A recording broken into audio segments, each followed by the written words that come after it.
In your health today, people who bought guns during the pandemic are more likely to be suicidal. Now, that's according to a new Rutgers University survey of 3,500 Americans.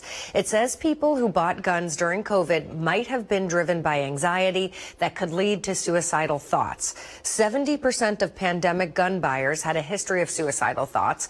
Studies show suicide is 3 times more likely in homes with firearms.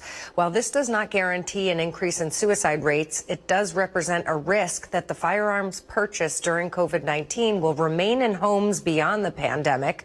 Those who recently bought those guns were less likely to store it correctly and securely. During the first 4 months of the pandemic, more than 2.5 million Americans went out and bought guns for the first time. And Joe, I have a few girlfriends that told me that they did. They said, "Oh, I went out and bought a gun." I said, "Why?" I mean, yeah, how did they answer that? Just for protection. The fear is taken over people and anxiety, exactly like the study shows. Yeah. But I don't know if that from this whole pandemic. And right. What As gun sales are up, and if you're not properly trained on how to use or store that gun, it could become more harm than good. Absolutely.